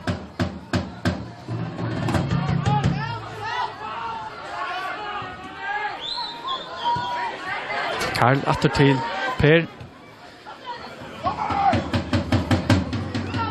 Jens Abelsson. Einar. Finner Betwell. Ut till åttna. Polianos. Så är det Atle som får åtta. Laval. Salve. Salve för den hade jag knallt här. Ja. Det var näcker cool runt om han. Jag lyckas inte att renna från Ötlund. Salve var lite chans av Ötlund. Men så gärna ha bollen. Karl skjuter bollen ut. Jag kan komma säga att här Charles Salve han förrännande boshande på inte i ännu så gärna. Ja, han satsar bara fotla för point fram.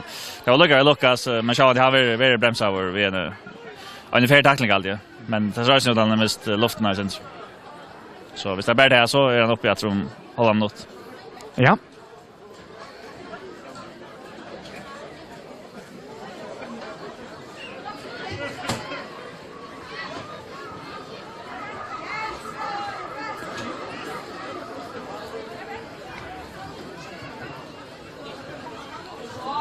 Ja, det går 15 minuter efter att lika här i Runavík.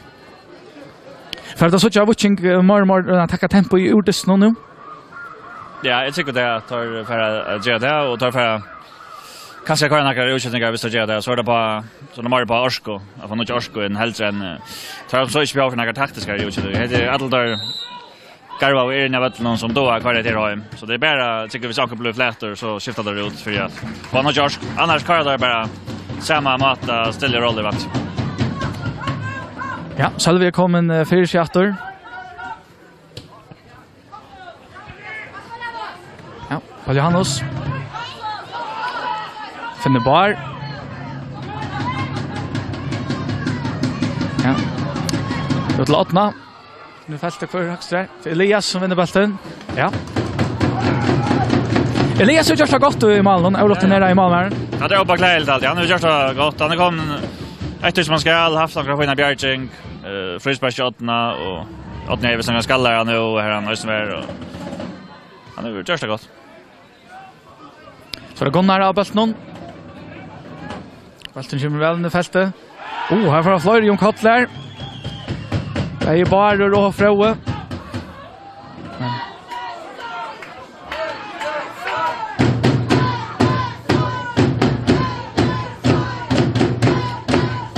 Som en ekve vinner länkare känting. Salver Hackstor. Atle. Fröe finner Laval. Filip. Röns vi skott. Ja. Ja, det var så. Han rönt om alle. Som räkve. Ut till Jens.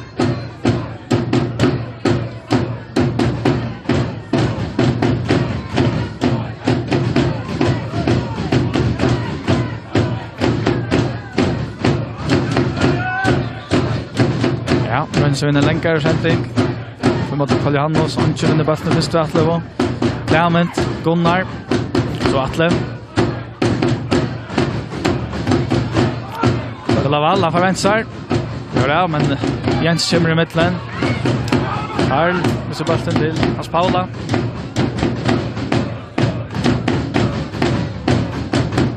Hans Jørgen vil skrive avværing. Einar kommer i midtelen. Janus finner Barer.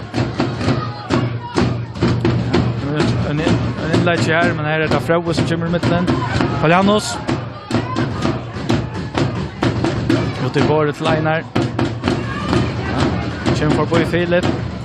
Alt kommer inn i feltet. Her var det Gåsjum Berg han og Søren. Finner ut av bollen her. Det var nok annet av dem her. 8. Kommer Fjotro her fra han og sen. Sjørken og så. For selve Rotta. En så trøster noen har løtt då? Ja, nu tröstar där alltid fast i spelen uppe i Vettlån och Watching här gippa väck nu, så detta kan löva färdigt långt, jag vet inte, vi sätter över menten. Ja, vad sitter med i fält här? Det var lycka vi att 8 kunde komma till och det är så malspark till Watching.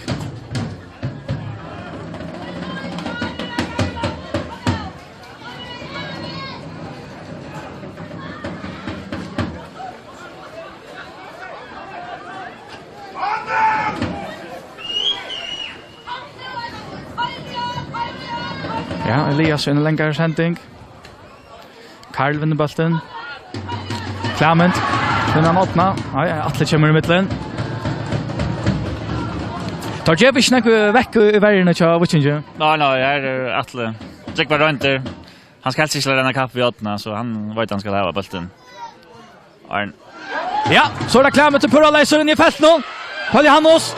Hur det kommer i mitten här. Det är Gunnar Vattnhammar som Bjarkastøen her. Ja, det var nær vi. At henne så kunde jauna. Karl. Beto vel av bolten nå. Rekker vi Bertje og Filip.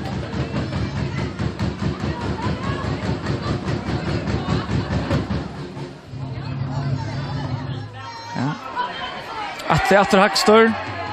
Det han og Stettor. Det er man sier ikke. Och Víkingur för Rotta. I alla fall är öl ensamma där uppe. I mitten trutchar än så gör plus målmannen.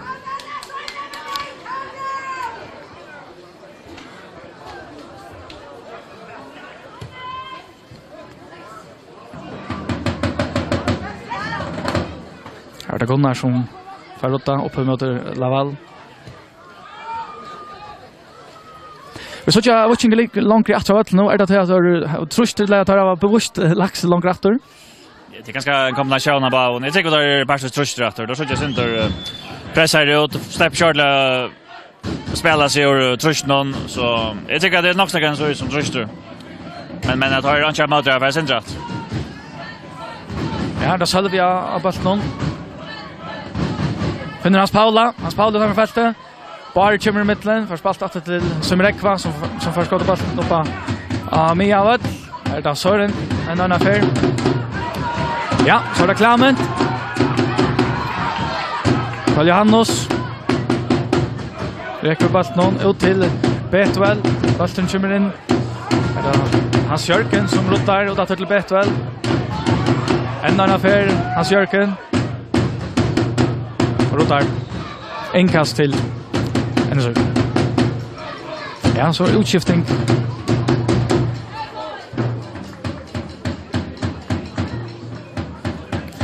En så i framor en utskiftning till Barer som för ut och det är nog Peter Knutsen som är klar att komma in här såna. Ja, jag var inte bara för att prata alltid så det är grannar som Peter James in till var svårare över ut. Jag var inte göra fel så där till. Och Lava kommer in och ja. Jag kör Vattnhammar Olsen som kommer in nästa. Jag håller det Jakob, ja. Jo, det är det. Jakob Vattnhammar Olsen. Och Andreas Lava och Laval och George för ut. Så det är inte rätt att. Något jag kräfter, så jag inte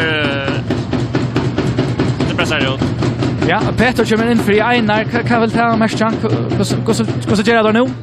Jag ger det nog för man är till tilltecknat tror jag det är. Men går så redan väldigt spela ut kan med spela in. Vi ser det och vi bara kombinera och som man gör. Och så att man spelar vi vankbacken kan man kalla det. Här kanske åt nu och bara för att se kvarsen så ju. Så en kan spela offensivt. Ja. Hannos. Uppe mot Lava vet att Lava han lynande shooter. Han ändrar så får på i Per, lattliga får på i Per. Och så fär Jens Rotta.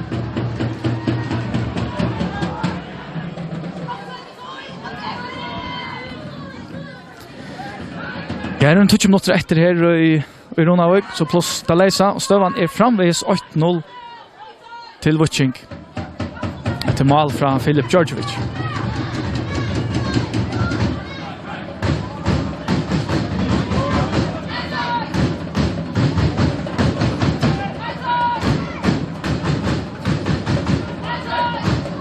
Ja, det ser ut att det bara som färdig rum av Vankebatchen. Ja, jag tycker det är samma formation bara vi offensiv backgång ganska.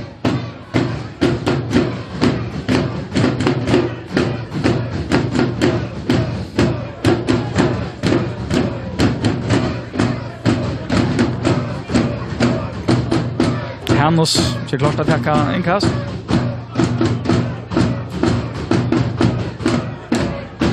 Uppe mot Lava, han vinner bollen. Jens kommer i mitten här, rotanera, spelar bollen åter till Summeregva.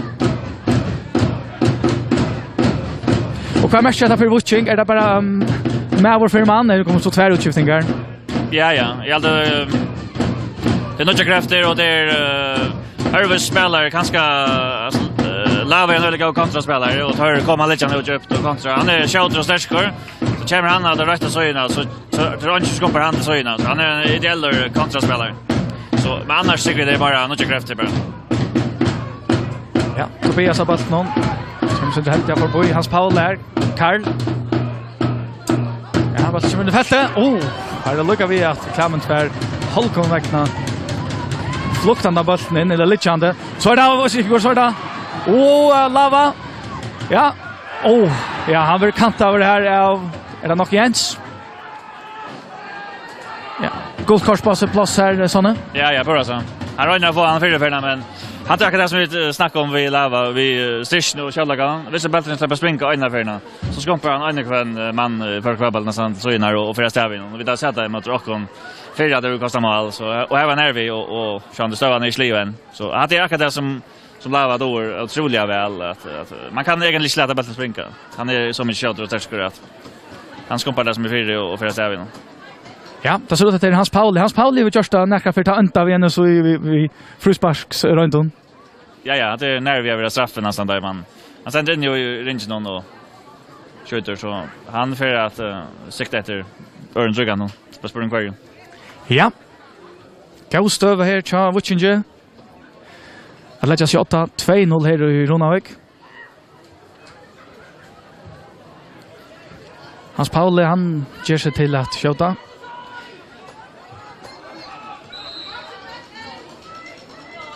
Det är Hannos. Det är Hannos. Han skjuter. Ja, han går runt och det blir vant av att Hans Paul för att skjuta.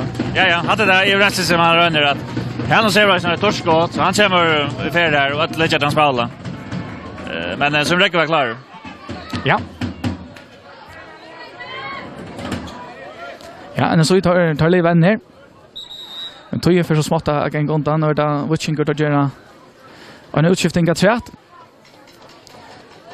Nummer 11 för ut Hans Paul Samuelsen som för ut. Och så är det Hans Jakob Lervik som kommer in. Ja. Ja. Är Hans Jakob en offensiv lagare? Ja, hade kan ju från man för bandserska då en. Så kan spela Champions League Paul vad säger ju. Det tar skifta bara bort ut alltså tar Brightish några upplägg alltså tar det här där efter skulle ha det. Ja, en så just en utskiftning ut för Jens så är det André Benjaminsen som kommer in. Kan väl heta matcha för en så nu. Ja, nu går André backen och han är en mittbanespelare ganska mest annan tur så Nu fällt det väl Vattenberg offensiv fält. Så kunde spela här som bäst på det men det ser ut man helt ganska formationer men då är det kanske att offensiv vi offensiv typen vi modell defensiv typen. Så nu har fällt mer offensiv fältken. Ja, Andrea Bastnon och finner Peter. Peter bjauar av. Ja, Peter la Bastnon. Snuter hans Jörgen i första omfärre. Så är det 8 in. Här är det en blå svardotta. Ja, det är hans Jörgen som får fardotta. Det är en med över här inne i fälten och kör Vuccinge. Det är nummer 15 som ligger. Jag såg den ganska. Ja, en med över lite chans här. Vuccinge har gjort alla sådana utskiftningar nu. Ja. Det är en så i har vi just färre. Peter och André kommer in. Det är jag tror en stöva som hade kan bli farligt men det manglar lucka som vi kanske det manglar en så nu man har ju ungefär så helt vi att bollen kardettranda är. Det är trust lucka som ja det är en så gör det den. Jag så blå. Ja, så ni sportet i förra laget just nu man det var några lagar du ville ta fram så Vuccinge några särskilda lagar här som är S100 där. Ja, det var John George som skorar mål och kan avgöra dysten och vi hade ju snart att Sölvi alltid han är väl gå båda vägar och så är det en värja som ständer stinn. Så jag tycker det är kollektivet så Vuccinge som är så lite som vi känner det för ofta nu och man har ganska som är också på bordet. Det är nästan inlägg till en ungan över den målman att ta stå till och just point. Ja, vi tar så sälja Soren i vunnit när kvar bollen och hans Jörgen tar samma. Det är kanske garanterat för. Ja, det är det. Tar vidare nu att handlar om att köra till hem och det pentar lite lika mycket det handlar om att få tröst i. Ja. Men så vi bättre väl att finna bara tar hålla bollen inne så kommer den lägger kvar där bara Blair. Det var nog Sölve som var högst där. Karl. Naturfältet mot Peter. Men här kommer Elias.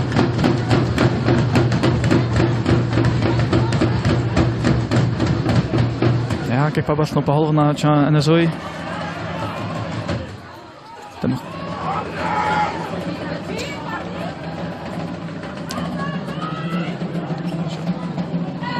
Ja, alltså jag kollar vi kan arbeta väl här. Helt bollen inne. Sölva. Och inkast till Vuccinge.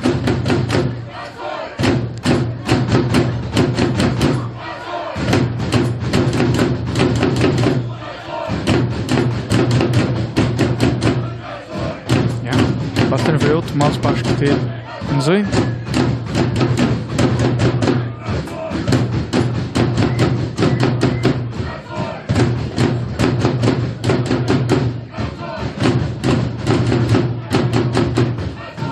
Ja, nu så gör det inkast. André ska ta sig rätt i.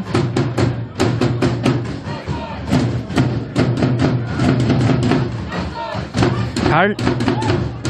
Då ska vi ha frågor för att komma i mitten här.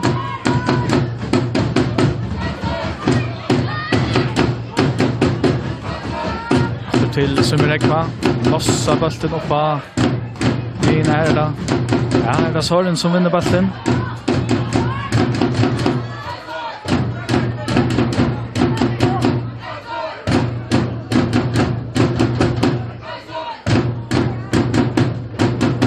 En annan försvarare kommer i mitten, bryter spelet, kan se.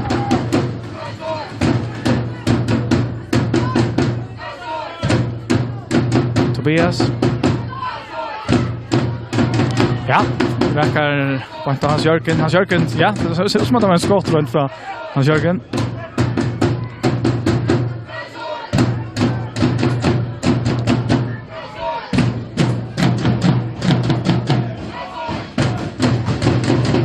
Jag är snäckt och efter Sonne.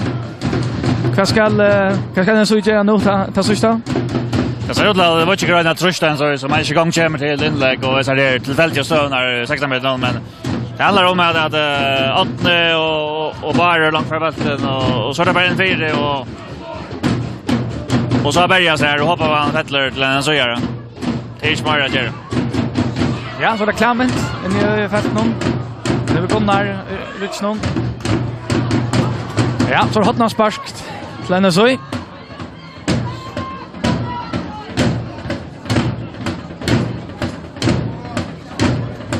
Det Karl Løkin som skal takka seg av hotna sparskt nå.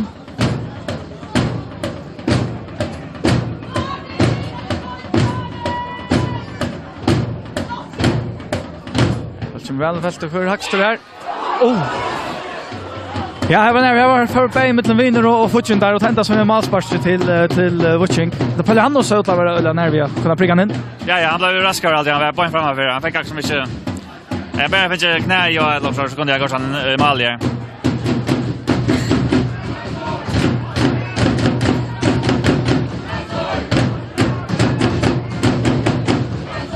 Ja, Elias. Målspark nu. Mattias Lava som får snitt av att göra det. Här kommer Tobias Mittlen. Bara vinner längre sändning. En annan försvarare Karl från mitten här. Och fruspark till NSOI.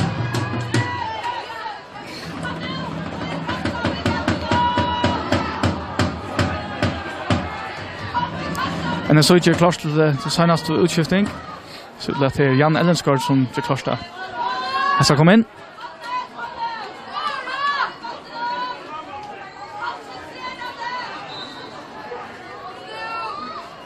Ja, åttne, skjut inn I feltet. Hvor er Hackster her? Er det nok Søren Ankel som Hackster? Sølve og Karl. Tottenham tøkken. Åttne kom lengt av Øtlen. Slengt Øtlen I feltet. En annen for Søren.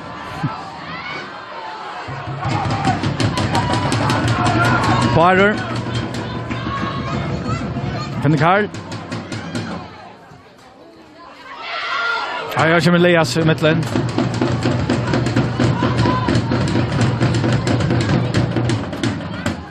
Ja, sände bollen in så I halvan. Här är Onchen Blavor.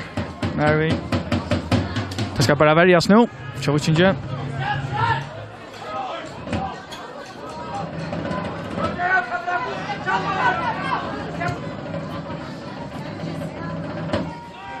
Salve vinner bollen. Betuel. Per. Per lossar bollen upp på halvna Chovichinje. Här är det han som Hackster. Fraue.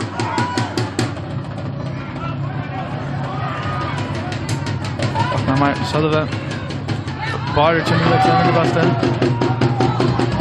Så vi sätter Farial och Battor. Karl.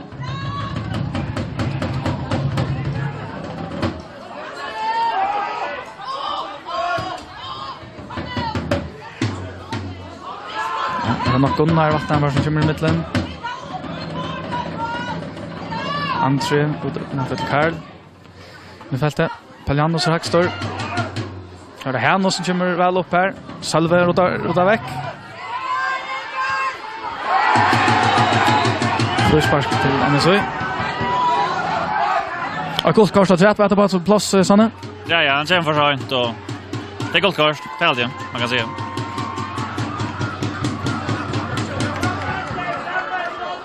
Ja, men så gör klart till sina senaste utskiftning.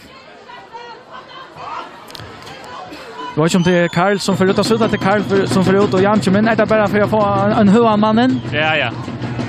Han sörsta rönt. Nu är snägga efter. Det som det dömar lägger sig att allt, ja. Ja. Åttne vid bollen kommer i fältet.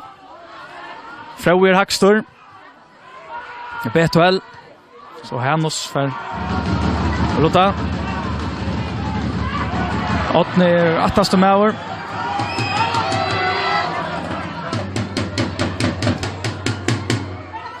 Frauer Peter. Ja, hotna spark till. Alltså. Ja, så men det ska vara nu. Ja, omvärst. Det blir till. Ja. Det är nog Peter som ständer ut i klart till att köta. Vad kommer in I fältet. Så är det Hackster där. Floyd. Ja, Víkingur för Rota.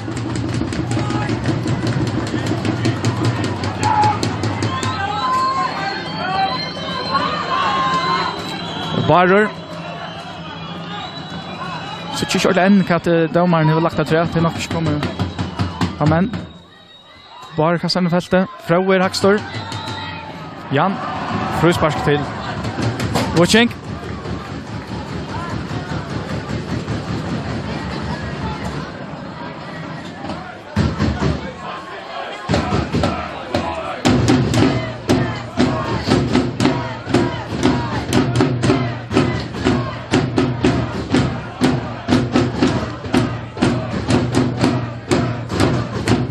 Her kan de kjøre nekva etter.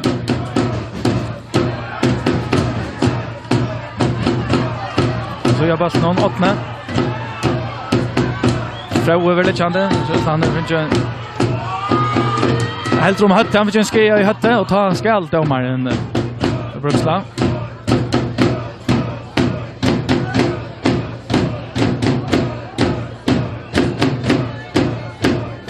Ja, så när kapten rätt för Vucing kommer vi en säkra här Runavík. Ja, där fick jag första det som av 6 och när det åter var det Runavík. Kan jag prata kan det väl igång vid 4 station. Kan man säga. Och när så i hinvägen och sti två hemma distrikterna och stryka i rockningen. Ja, nu har man lagt rösta själva. Han skulle spela på 6 i hallen nästarna och nu ska man alla vinna knappt i hallen. Så det där man sätter sig och tar sövnas. Det är fair nog. Ja, men här är det skivstad igen. Víkingur kan fara i allo. Ja, så Bruksla domaren. Víkingur vinner 8-0 här i Runavík. Så vi tackar sammen. Det är så unga för i betung mot men så jag tog igen och Jack men vad ska vi säga samma om till med det snär? Nej, allt det där var uppe på som sådan. Det var en jävla dystur där. Inte några chanser att börja vi. Så för Víkingur mål. Jag står bruk för det och han kom till samma igen så men det var så Víkingur var skarpare och så kort det där då hem så lite på Víkingur matan om man ska torra sig det alltså vi har varit så lite och hade såna färliga kontrachanser men Söderland var den så som sett och så var den så skulle hej för nej när får mål så det var väl vant att det var gången så jag alltid att jauna dessor så kunde för båda vägar och Víkingur var kunskar och köra hem. En så är runt trösten nu. Ja, det är klart. Det första det som jag säger vant av Ötland så är för att vinna. Det var nog en skiva stod helt man. Det kick sig så det var 2 misstag. Det var ganska mycket gått i jaunlag. Jag visste man är vunnit av visst men när man spelade janta visst skulle man vinna ändan och nu måste man ta. Så nu röst det och så landar så växer så nu är man lagt tröst alltså själva och det kan man så. Det är så 5 minuter distrikt att fixa det. Ja. John Andersen, Sonne L. Petersen og Olavur Walles som var kameramauer. Vi får tacka for i okken her i dag.